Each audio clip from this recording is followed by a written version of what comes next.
Hello बच्चों, आज की क्लास में हम आ पहुँचे हैं 11th क्लास की सिलेबस एनालिसिस पे। यानी कि आज हम समझेंगे कि 11th क्लास की केमिस्ट्री में आपको क्या पढ़ना है। बच्चों, जब आपने 10th क्लास पास आउट किया और आप 11th 12th में आए तो अब आप ये खुद महसूस कर रहे होंगे कि आप अपने कैरियर के सबसे इम्पोर्टेंट क्लास में पहुँच चुके हैं। यानी कि 11th 12th में जैसे बच्चा पढ़ता है, जिस ढंग से उसकी पढ़ाई आगे बढ़ती है, वही चीज़ डिटरमाइन करता है कि आप आने वाले ज़माने में क्या बनने वाले हो। आने वाले वक्त में आप एक अच्छे इंजीनियर बनोगे, अच्छे डॉक्टर बनोगे, एक सिविल सर्वेंट बनोगे, क्या बनोगे, एक टीचर बनोगे।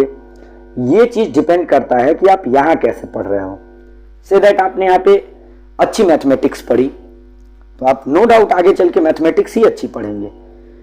होता यह है बेटा कि जैसे आपने 10th तक की जो पढ़ाई कर रखी है, अगर आपने कहीं किसी किन्हीं वजहों से कुछ आपकी डिमेरिट्स रह गई या कुछ कमजोरियां रह गई, तो ये दो क्लासेज जो हैं आपके लिए एक ऐसा मौका होता है कि आप उन कमियों को दूर कर सकते हो और अपने को बेहतर बना सकते हो और एक जो आप मंजिल तय करना चाहते हो, मंजिल तक पहुंचना चाहते हो, वहां तक पहुंच सकते हो। अगर आप इन 2 क्लासेज में काफी मेहनत करो, एक पैटर्न डिसाइड करो, एक अच्छी स्ट्रेटजी बनाओ और आगे जैसे मान लो आप ग्रेजुएशन करते हो, बीटेक करते हो, आप नीट देना चाह रहे हो, जेई देना चाह रहे हो, तो उसके लिए जो सक्सेस का फंडा है बेटा, वो आपकी 11th 12th की तैयारी पे डिपेंड करता है। आगे चल के अभी आप पढ़ोगे भी केमिस्ट्री में कि एक टर्म होता है रिएक्शन इंटरमीडिएट। तो रिएक्शन इंटरमीडिएट जितना स्टेबल होता है, प्रोडक्ट उतना मेजर मिलता है। वही कुछ आपकी पढ़ाई में भी है। ये जो इंटरमीडिएट क्लासेस हैं, ये जितनी ही स्टेबिलिटी के साथ, जितनी ही मजबूती के साथ आप पढ़ते हो, उतना ही आपके लिए आने वाला वक्त शाइनिंग होता है, ब्राइटनेस लिए हुए होता है ना। तो आइए हम जानते हैं कि आप अब केमिस्ट्री का एक न्यू स्टार्ट कैसे करने वाले हो। न्यू स्टार्ट बोलने का मतलब ये है कि से दैट आपने 9th 10th में बहुत अच्छे ढंग से केमिस्ट्री नहीं पढ़ी, तो ये एक मौका है बेटा कि आप जीरो से स्टार्ट कर रहे हो। जीरो से स्टार्ट करने का मतलब ये है कि आपको 11th की क्लास एक मौका देती है जहां आप फिर से एटम से स्टार्ट करते हो। मैटर क्या है, यहां से स्टार्ट करते हो। मैटर क्या है, मैटर के अंदर जो पार्टिकल है, द्रव्य के अंदर जो कण है, उनके बारे में आप सीखते हो। और जब आप यहां से सीख रहे हो तो ये फिर मतलब ही नहीं है, ये कोई वजह ही नहीं है कि आपके इसके पहले की केमिस्ट्री कमजोर है, उससे कोई फर्क नहीं पड़ता। यानी कि अगर आप यहां से एक पैटर्न बना के आगे बढ़ते हो और एक सीक्वेंस में आगे बढ़ते हो, तो आप आगे के वक्त में, आने वाले वक्त में आप केमिस्ट्री को अच्छे ढंग से तैयार कर सकते हो। तो अब हम लोग शुरू करते हैं ये जानना कि 11th के कोर्स में आपको क्या क्या जानना है केमिस्ट्री में। बच्चों, आपने मेरी एक पहला लेक्चर जो आप इस चैनल पे देख पा रहे होंगे, उसमें आप देखेंगे कि IUPAC एक आपका इंटरनेशनल ऑर्गेनाइजेशन है केमिस्ट्री का, जिसका मतलब होता है international union of pure and applied chemistry. Pure and applied chemistry या शुद्ध एवं अनुप्रयुक्त रसायन बोलने का ये मतलब है कि केमिस्ट्री की आपकी केवल 2 ब्रांचेज हैं, pure chemistry and applied chemistry. Applied chemistry का मतलब हुआ जो आपने प्योर केमिस्ट्री पढ़ा, केमिस्ट्री को जिसमें सिर्फ और सिर्फ आपने केमिस्ट्री पढ़ा, उसको प्योर केमिस्ट्री बोलते हो। और उसको जब ले जाके किसी दूसरे डायमेंशन में, दूसरे फील्ड में अप्लाई करते हो, दूसरे क्षेत्र में अप्लाई करते हो, तो उसको आप बोलते हो अप्लाइड केमिस्ट्री। तो अप्लाइड केमिस्ट्री आपको ज्यादा नहीं पढ़नी है। यहाँ पे थोड़े बहुत हिस्से आपको एक आध यूनिट में, एक आध चैप्टर, एक आध लेसन जो है आपको यूं कहो एक आध टॉपिक्स आपको अप्लाइड केमिस्ट्री के मिलने वाले हैं। ज्यादातर आपको प्योर केमिस्ट्री पढ़नी है। प्योर केमिस्ट्री में आपको physical chemistry, inorganic chemistry, organic chemistry मतलब भौतिक रसायन, अकार्बनिक रसायन और कार्बनिक रसायन पढ़ना होता है। भौतिक रसायन में आप पदार्थों के भौतिक तथ्यों के बारे में पढ़ते हो, फिजिकल एस्पेक्ट्स को डिस्कस करते हो। फिजिकल केमिस्ट्री मतलब वॉल्यूम, डेंसिटी, रिएक्शन की रेट क्या है, उसको अफेक्ट करने वाले जो फैक्टर्स हैं, जो कारक हैं क्रिया के दर को प्रभावित करने वाले, जैसे कैटलिस्ट, उत्प्रेरक की उपस्थिति, टेम्परेचर, ताप, दाब, प्रेशर वगैरह के बारे में पढ़ते हो कि रिएक्शन के रेट को कैसे इफेक्ट करता है। इनऑर्गेनिक केमिस्ट्री में आप क्या डिस्कस करते हो, इनऑर्गेनिक मटेरियल्स के बारे में डिस्कस करते हो, अकार्बनिक यौगिकों के बारे में, अकार्बनिक पदार्थों के बारे में बात करते हो, यानी जिसमें कार्बन नहीं है या फिर कार्बन है तो आयनिक कार्बन है। और वहीं आप ऑर्गेनिक केमिस्ट्री में क्या डिस्कस करते हो, ऑर्गेनिक केमिस्ट्री में आप डिस्कस करते हो कार्बन वाले कंपाउंड्स के बारे में, ऑर्गेनिक कंपाउंड्स के बारे में, या यूं कहो कोवैलेंट कार्बन वाले कंपाउंड्स के बारे में डिस्कशन करते हो। एक और बात है यहाँ पे, जनरल केमिस्ट्री आती है बेटा। जनरल केमिस्ट्री का क्या मतलब है कि कुछ केमिस्ट्री का ऐसा पार्ट है जो इन तीनों में कहीं ना कहीं कॉमन है। जैसे आप मोल कॉन्सेप्ट पढ़ रहे हो, या यूं कहो कि आप एटम के बारे में पढ़ रहे हो, अभी एटम इंट्रोड्यूस कर रहे हो, तो इसको आप जनरल केमिस्ट्री के हिस्से में ले आके रखने वाले हैं, जो तीनों का कॉमन पार्ट होता है। एक और चीज है, जब आप 11th पढ़ेंगे और 12th पढ़ेंगे तो एक ट्रांजिशन जोन मिलता है। जैसे आप ऑर्गेनिक केमिस्ट्री, पहले के सिलेबस में क्या हुआ करता था, आज से 7-8 साल पहले बेटा, कि ऑर्गेनिक केमिस्ट्री आपकी पूरी 12th में होती थी। बट अब एक जब यूनिफॉर्म सिलेबस बनाया गया, जैसा आप जानते हो कि CBSE, यूपी बोर्ड, सारे बोर्ड्स को एक जैसा बनाने की कोशिश की जा रही है, तो ऑर्गेनिक जो फंडामेंटल ऑर्गेनिक केमिस्ट्री वो 11th में आ गई है। तो वो चीज़ें खैर हम आगे डिस्कस करेंगे, बट अब ये सब शुरू करने से पहले हम जाने कि हमें फर्स्ट लेसन में क्या जानना है ना। तो फर्स्ट लेसन आपका जो बेटा है, आपके सिलेबस की जो यूनिट फर्स्ट है, जो पहली इकाई है बेटा, इकाई 1 जो है ये है रसायन विज्ञान की मूलभूत अवधारणाएं। रसायन विज्ञान की मूलभूत अवधारणाएं, इंग्लिश में आप बोलते हो इसको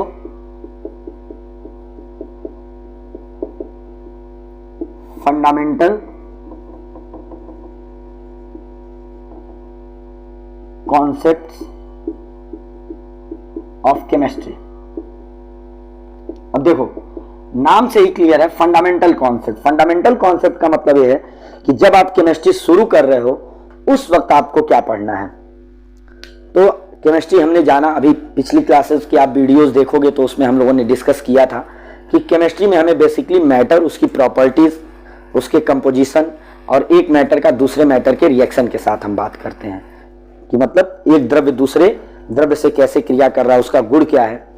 तो फंडामेंटल केमिस्ट्री में हम यही जानेंगे सबसे पहले कि मैटर क्या है, फिर मैटर के अंदर क्या है।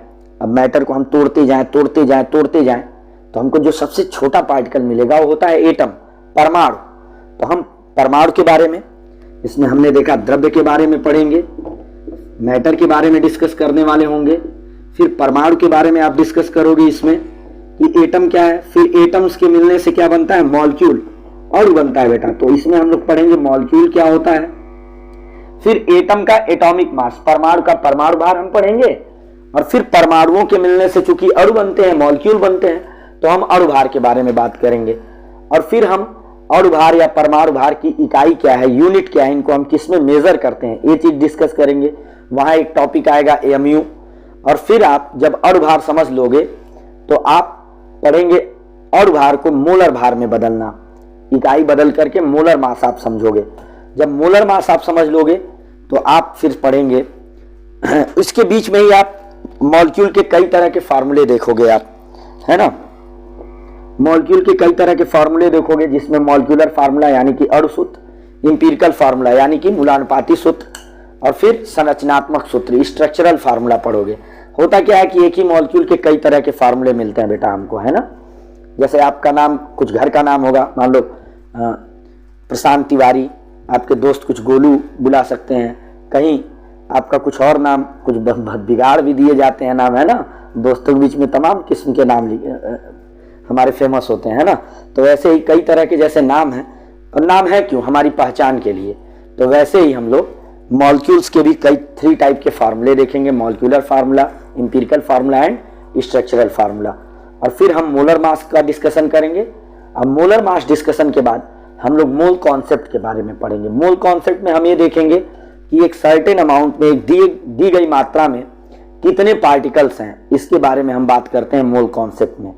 और फिर इस लेसन में हम लोग मैटर को क्लासिफाई करेंगे फिजिकल स्टेट के बेसिस पे, द्रव्य को बांटेंगे कि भौतिक अवस्था के आधार पर ये ठोस, द्रव, गैसीय अवस्था, Bose-Einstein, condensation state, plasma state, है ना, सॉलिड, लिक्विड, गैसेस स्टेट हम पढ़े हैं ना। वही चीज़ थोड़ी और इलेबोरेट होगी। और फिर हम लोग साथ में पढ़ेंगे कि मैटर को आप कंपोजिशन के बेसिस में कितने क्लासेस में डिवाइड करते हो। कंपोजिशन मतलब कि एक जो पार्टिकल हैं इसके अंदर वो कितने क्लासेस में डिवाइड होते हैं। तो वहाँ हम लोग एलिमेंट, कंपाउंड, यौगिक तत्व ये सब जानेंगे, विलयन जानेंगे, मिश्रण, मिक्सर वगैरह के बारे में सीखेंगे। और उसी के दौरान आप मोलैरिटी, नॉर्मेलिटी वगैरह, कॉन्सेंट्रेशन टर्म, सांद्रता कैसे हम किसी विलयन की निकालते हैं, कॉन्सेंट्रेशन हम कैसे सॉल्यूशन का निकालते हैं, ये चीज़ सीखेंगे। तो इतना कुछ आप मतलब बेसिकली आप फर्स्ट चैप्टर में इंट्रोड्यूस करोगे कि केमिस्ट्री है क्या और इसमें क्या क्या चीज़ें पढ़नी है, मैटर को हमें आगे कैसे बढ़ाना है। सेकेंड चैप्टर में अब चूंकि इसमें आपने बात की कि मैटर है और मैटर के अंदर एटम है, तो सेकेंड चैप्टर में हम लोग जो यूनिट सेकेंड में देखते हैं बेटा, वो यूनिट सेकेंड में हम लोग देखते हैं structure of atom. Structure of atom आपने 9th में भी परमाणु संरचना पढ़ा है। परमाणु की संरचना, परमाणु की संरचना में हम लोग पढ़ेंगे कि जो एटम है उसके अंदर क्या है, इलेक्ट्रॉन, प्रोटॉन, न्यूट्रॉन्स वगैरह, उनसे रिलेटेड आप तमाम मॉडल्स देखोगे। बोर मॉडल वगैरह आपने पढ़ रखा होगा कि भाई 9th में पढ़ा है आपने बोर मॉडल, इसलिए मैं यहाँ पे डिस्कस कर रहा हूँ। और खैर इसमें आप इनिशियली पढ़ते हो, बट एक हम डिस्कशन में ला सकते हैं कि बोर मॉडल आपने पढ़ा है कि बीच में न्यूक्लियस है, रदरफोर्ड ने न्यूक्लियस खोजा था, उसके किनारे सेल्स हैं, उसमें इलेक्ट्रॉन रिवॉल्व करते रहते हैं, घूमते रहते हैं। और फिर वहाँ पे आप 2n² रूल वाला कॉन्सेप्ट पढ़े हो कि एक सेल में मैक्सिमम कितने इलेक्ट्रॉन रह सकते हैं।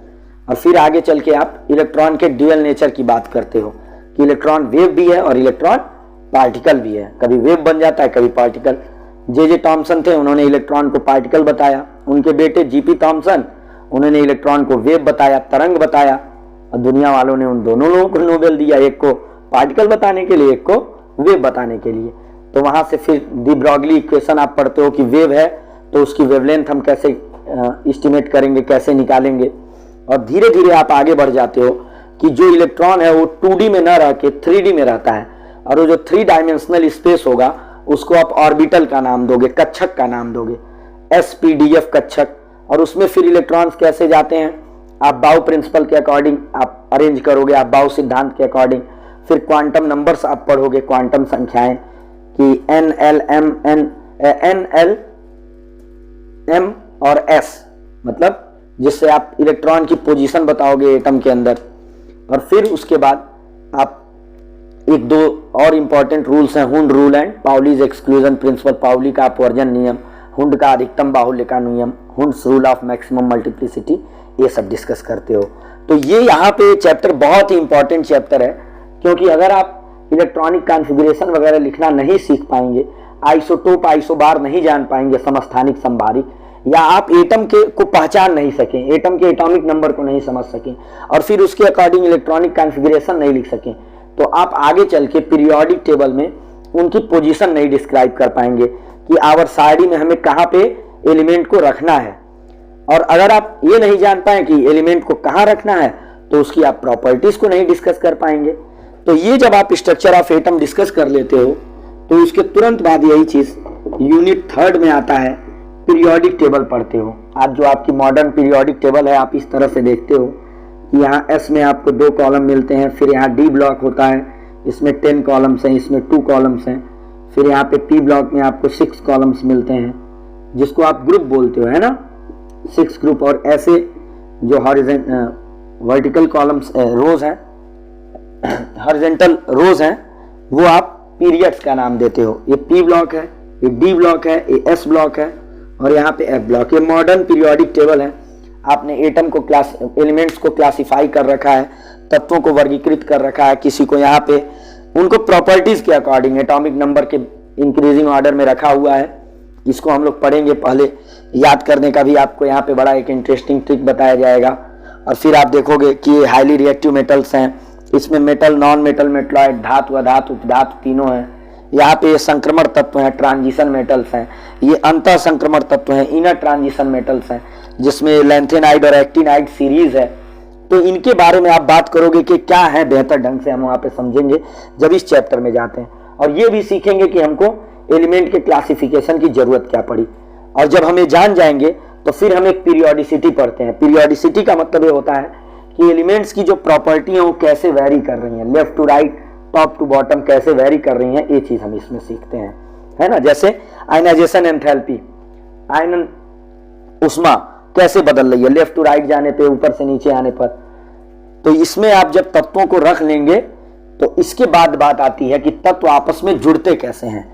जो हमारी थर्ड यूनिट के बाद फोर्थ यूनिट आती है वो है रासायनिक आबंधन, केमिकल बॉन्डिंग एंड वैलेंसी, आणविक संरचना, वैलेंसी, संयोजकता आप ये बोल सकते हैं।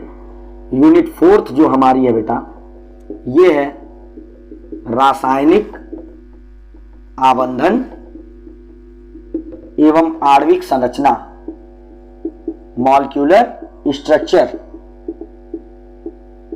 क्लास बाइलिंगुअल है तो थोड़ा आप कुछ चीजें देख करके, कुछ सुन करके आप अपने मीडियम के अकॉर्डिंग अरेंज करेंगे। ये है chemical bonding and molecular formula.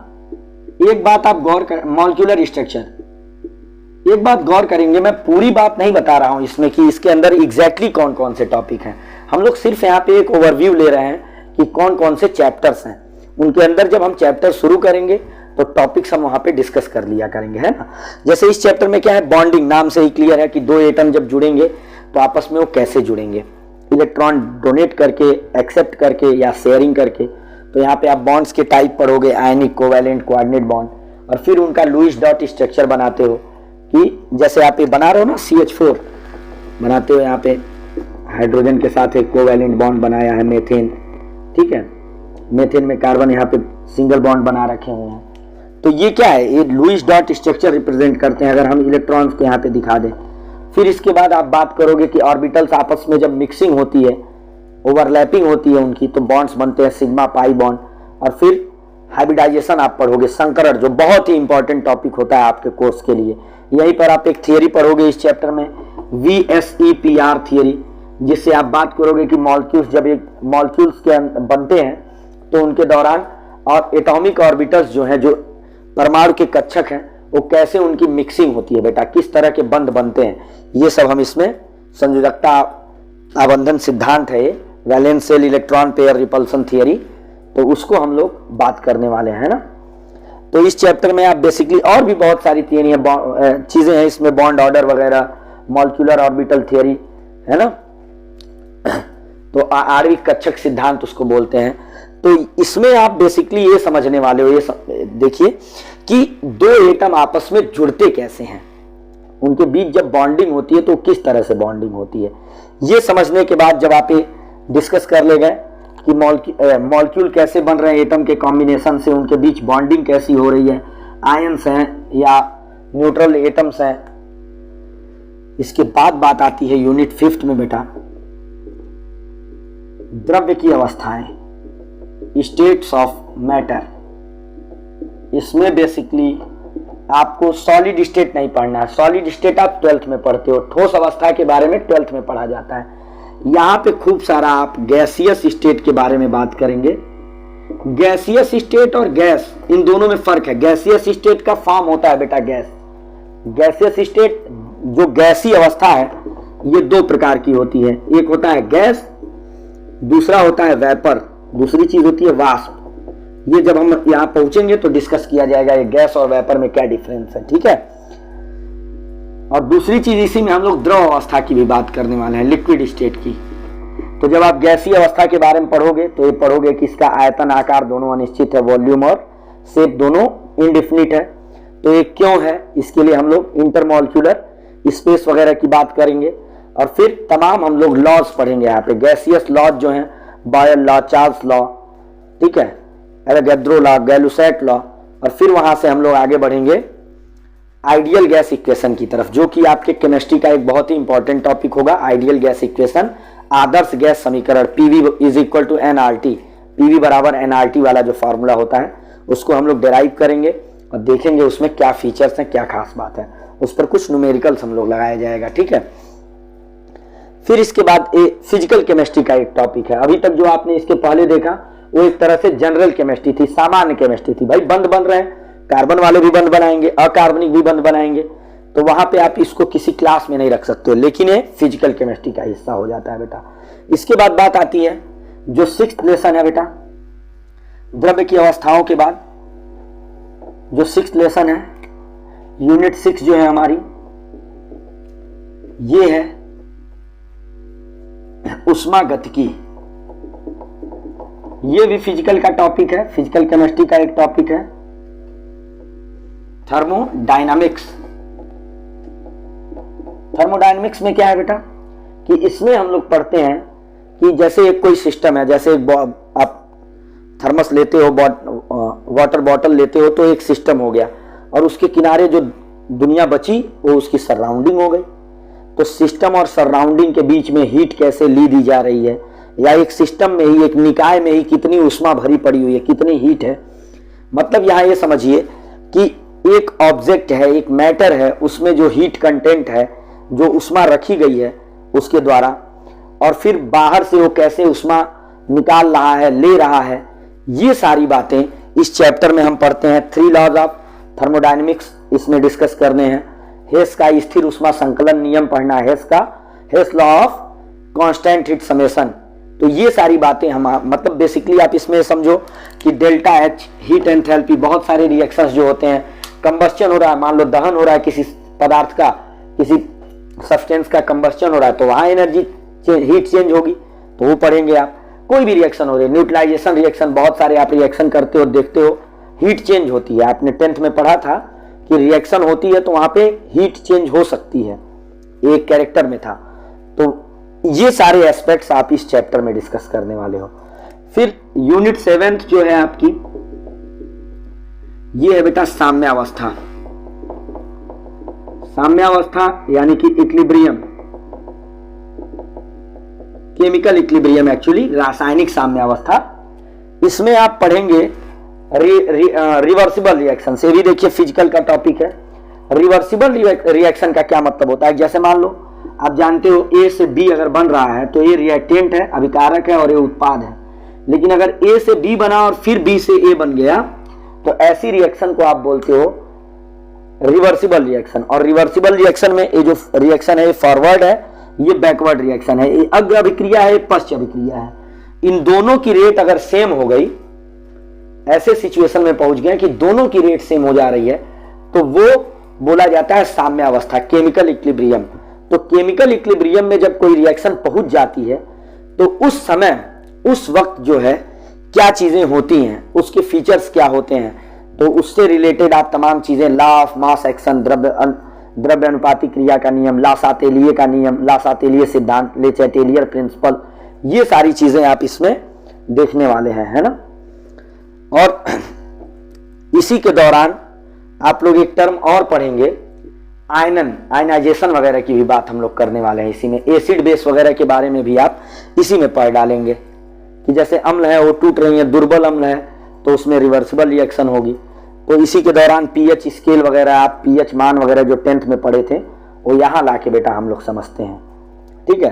तो जब वहां पे पहुंचेंगे तो हम लोग अम्ल क्षारक वगैरह, एसिड बेस वगैरह के बारे में भी समझेंगे। तो ये आप पहुंच गए यूनिट 7th पे। 13 यूनिट्स हैं आपके कोर्स में, है ना। यूनिट 8 जो है बेटा आपका, बहुत छोटी सी यूनिट है, एक रेडॉक्स रिएक्शन। रेडॉक्स रिएक्शन या रेडॉक्स अभिक्रिया, रेडॉक्स अभिक्रिया, इन नाम से क्लियर है बेटा, रेड एंड ऑक्स। तो रेड ऑक्स मतलब ये लाल बैल मत समझ लीजिएगा, है ना, रेड बुल नहीं। रेड मीन्स ये आता है बेटा रिडक्शन से, जिसकी हिंदी होती है अपचयन, और ये जो ऑक्स आता है ये आता है ऑक्सीडेशन से, जिसका अर्थ होता है ऑक्सीकरण, ठीक है। तो ये दो तरह की रिएक्शंस हैं जो एक साथ होती हैं, रिडक्शन एंड ऑक्सीडेशन। रिडक्शन मतलब होता है हाइड्रोजन एटम या उसके जैसे एटम्स का जुड़ना, addition of hydrogen and like atoms. ऑक्सीकरण का मतलब होता है, ऑक्सीडेशन का मतलब होता है ऑक्सीजन एटम या इसी के जैसे, इसी के जैसे मतलब ऑक्सीजन इलेक्ट्रोनेगेटिव है, तो इसके जैसे मतलब इलेक्ट्रोनेगेटिव एटम्स का जुड़ना, है ना। तो ये दोनों रिएक्शन साथ साथ चलती हैं तो रेडॉक्स रिएक्शन कही जाएंगी। और रेडॉक्स रिएक्शंस जब भी हो रही हैं तो उनके कुछ स्पेशल फीचर्स होते हैं, उनके बेसिस पे आप रिएक्शन को बैलेंस करोगे। तो यहाँ पर हम लोग एक टर्म और समझेंगे, ऑक्सीडेशन नंबर, ऑक्सीकरण संख्या, इस चैप्टर में, और इसकी मदद से हम लोग रिएक्शंस को बैलेंस करना भी सीखेंगे, है ना। तो रेडॉक्स रिएक्शन में बहुत ज़्यादा आपको लेंदी नहीं है, बट ये एक बहुत ही इंपॉर्टेंट चैप्टर आपके लिए होता है, क्योंकि इससे आगे आप बहुत कुछ सीखते हो, है ना। ये भी एक तरह से आपकी जनरल रिएक्शन बेसिकली है, तो जनरल केमिस्ट्री का पार्ट बन जाता है बेसिकली फिजिकल का, बट जनरल केमिस्ट्री की तरफ झुका हुआ है ना। फिर जो आपकी 9th यूनिट आती है बेटा, वो आती है हाइड्रोजन। जो आपका एलिमेंट है हाइड्रोजन, इसके बारे में आप बात करते हो। तो पहली बात तो इसके पोजीशन की ही बात करते हो। आपने जब आप पीरियोडिक टेबल पढ़ोगे तो आपको ये बात बताई जाएगी कि इसको लिथियम सोडियम वगैरह के साथ ग्रुप फर्स्ट में भी रखा गया है, और इसको जो है हैलोजन के साथ ग्रुप 17th में या 7th ए में भी रखा गया है, क्योंकि इसकी प्रॉपर्टी ऐसी कुछ होती है। तो पहले तो इसके इस प्लेस के बारे में, पोजीशन के बारे में डिस्कशन करेंगे, पीरियोडिक टेबल में कहाँ रखा जाना चाहिए। फिर हाइड्रोजन H+ भी बनाता है इलेक्ट्रॉन देके, और H- भी बनाता है इलेक्ट्रॉन ले करके, तो उसको भी हम डिस्कस करेंगे। Hydrogen ion and hydride ion का डिस्कशन करेंगे। फिर इससे जो वाटर, इसके आइसोटोप्स प्रोटियम, ड्यूटेरियम, ट्राइटियम का स्टडी करोगे आप, H1, H2, H3 जिसको आप बोलते हो, जो इसके समस्थानिक है। फिर उसके बाद हम लोग बात करेंगे हाइड्रोजन से बनता है H2O, तो H2O और D2O भारी जल, हैवी वाटर के बारे में हम लोग डिस्कस करने वाले हैं। तो बहुत ज़्यादा इसमें भी चीज़ें नहीं है, बट हाइड्रोजन एक इम्पॉर्टेंट एलिमेंट है पीरियोडिक टेबल का। बहुत सारे कंपाउंड्स में आप इसको देखते हो, तो इसके बारे में स्टडी करना होता है। यूनिट 10th और यूनिट 11th एक जैसे हैं। यूनिट 10th में आप S ब्लॉक के तत्वों को पढ़ते हो, S ब्लॉक के एलिमेंट्स को पढ़ते हो, जो group first A and second A हैं, या जिनको आप एकदम लेटेस्ट क्लासिफिकेशन में जिसको group A, group first and group second बोल देते हैं। पहला समूह और दूसरा समूह जो बोल देते हैं, मतलब ये सोडियम वाली फैमिली है, ये मैग्नीशियम वाली फैमिली है। तो इनके गुण क्या है? क्षार धातुएं और क्षारीय मृदा धातुओं के, alkali metals and alkaline earth metals की जो प्रॉपर्टीज हैं उनको हम डिस्कस करने वाले हैं ना, कि ये इनका ऑक्सीडाइजिंग प्रॉपर्टी क्या है, रिड्यूसिंग प्रॉपर्टी क्या है, इनकी परमाणु त्रिज्याएं क्या है, मतलब एटॉमिक रेडियस क्या है, ऑक्सीडाइजिंग नेचर, रिड्यूसिंग नेचर, ये सारी बातें, तमाम तरह के प्रॉपर्टीज आप पढ़ते हो जो पीरियोडिक टेबल में भी पढ़ रहे होते हैं, उसी को थोड़ा एक्सपेंड कर देते हैं। और यहाँ यूनिट 11th में हम पी ब्लॉक को पढ़ते हैं बेटा। पी ब्लॉक के दो ग्रुप, 13th एंड 14th। कौन कौन से वर्ग? 13वां वर्ग और 14वां, या जिसको आप 3rd ए एंड 4th ए भी बोलते हैं। 3rd ए मतलब एल्यूमिनियम फैमिली, और यहाँ कार्बन फैमिली, इन दोनों को। बाकी के जो ब्लॉक्स हैं जैसे डी और एफ ब्लॉक और पी ब्लॉक के बचे हुए ग्रुप, मतलब 14 के आगे 15, 16, 17 एंड 0 ग्रुप, मतलब नोबल गैसेस का ग्रुप, इसको हम लोग 12th में अपने पढ़ेंगे, है ना। तो ये क्या है? इनऑर्गेनिक केमिस्ट्री या जनरल केमिस्ट्री का से मिलता जुलता पार्ट है। बेसिकली इनऑर्गेनिक में इसको रख के चलते हैं हम लोग, है ना। 9th जो ग्रुप है ये भी इनऑर्गेनिक का, 9th जो यूनिट है ये भी इनऑर्गेनिक का पार्ट है।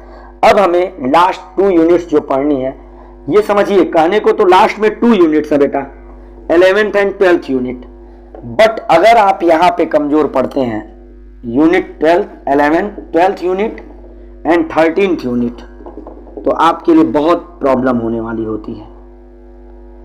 12th यूनिट क्या है? Fundamental organic chemistry, fundamental of organic chemistry,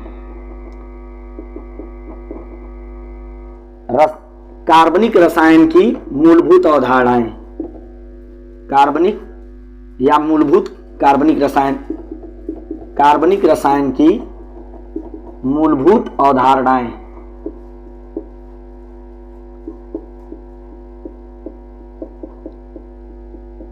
ठीक है, और ये जो इसी से रिलेटेड लेसन है यहाँ पे, हाइड्रोकार्बन। हाइड्रोकार्बन मतलब जैसे CXHY वाले जो फार्मूले हैं, इस लेसन में आप क्या डिस्कस करते हो? इस यूनिट में हम लोग इसमें ऑर्गेनिक स्टार्ट करते हैं और ये सीखते हैं कि जो कार्बन है इसके जो ऑर्गेनिक कंपाउंड्स बनते हैं, जो कोवैलेंट बॉन्ड वाले कंपाउंड बनते हैं, ये क्या होते हैं और कितने तरह के होते हैं, मतलब इनकी नेमिंग हम सबसे पहले तो डिस्कस करते हैं। IUPAC नेमिंग जो हमने चैनल में ऑलरेडी डिस्कस कर रखा है, वहीं से हमने शुरू किया था अपने वीडियोस को, अपनी क्लासेस को। IUPAC नेमिंग के बाद हम क्लासिफाई करते हैं कि ऑर्गेनिक सब्सटेंसेस कितने तरह के हैं, एलिफैटिक, एरोमेटिक, एलिसाइक्लिक, है ना, होमोसाइक्लिक, हेट्रोसाइक्लिक, अभी और क्लासिफिकेशन की वीडियो अभी अपलोड होने वाली है आपके चैनल पे, है ना। तो जब भी आपको जरूरत इसकी पड़ेगी, जब यहाँ आप पहुंच जाएंगे पढ़ते हुए, तो आप देखेंगे। वो मैं अभी इसलिए अपलोड कर रहा हूँ कि जो 12th के स्टूडेंट्स हैं, जिन्होंने इन चीज़ों को स्किप कर दिया था अपने क्लास में या नहीं पढ़ा था, वो आकर के क्लासिफिकेशन और नेमिंग देख लें। और आप जब पहुंचेंगे यहाँ पे 11th के स्टूडेंट्स, तो उसको देखेंगे। फिर इसके बाद आप लोग ये सीखोगे बेटा कि मैकेनिज्म कैसे होती है। मैकेनिज्म का मतलब ये है कि जैसे कार्बन कार्बन बॉन्ड है, ये कैसे टूटेगा, इसकी लिसिस कैसे होगी, विदलन कैसे होगा। तो उसको आप दो तरह के विदलन पढ़ते हो, होमोलिसिस एंड हेट्रोलिसिस, ठीक है, समविदलन और विषम विदलन। इन सब के दौरान कुछ स्पीसीज बनती हैं, कार्बोनाइन, कार्बोकैटाइन जिनको बोलते हो, कार्बेनाइन या जिनको आप कार्बोडिडाइन बोलते हो, कार्बन फ्री रेडिकल, कार्बन मुक्त मूलक बनते हैं। इनकी प्रॉपर्टीज हम पढ़ेंगे डिग्री के बेसिस पे कि इनकी स्टेबिलिटी, इनका स्थायित्व कैसे बढ़ता है, कैसे घटता है।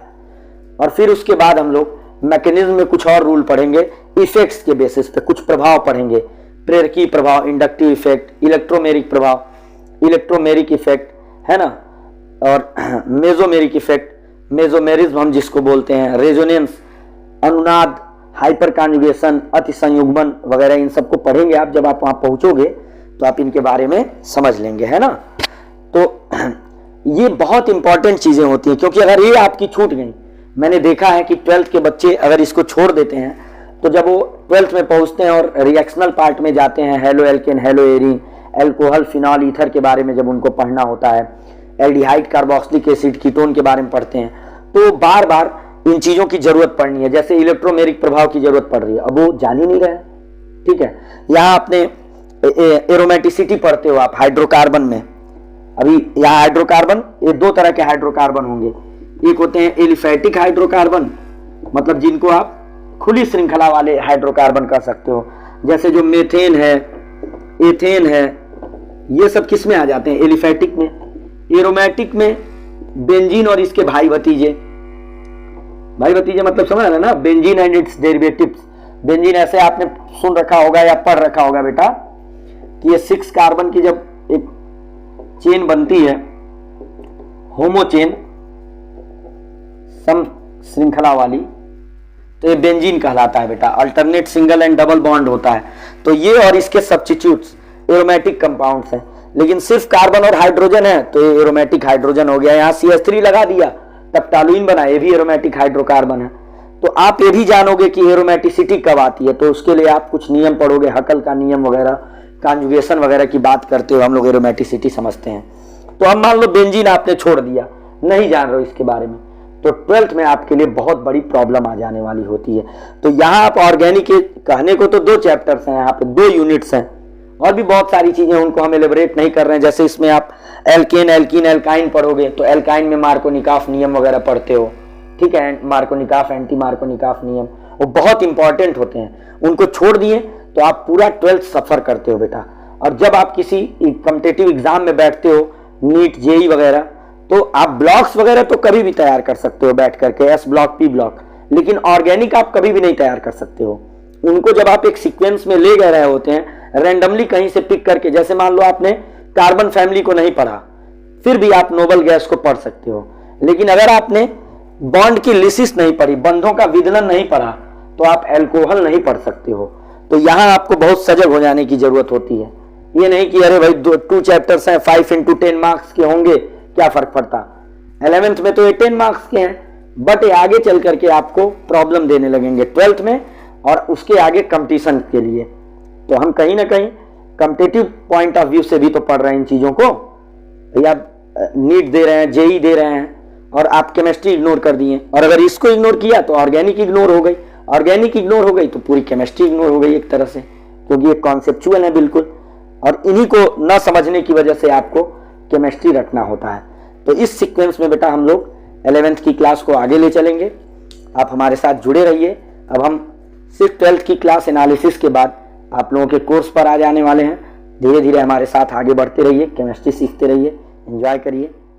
Thank you.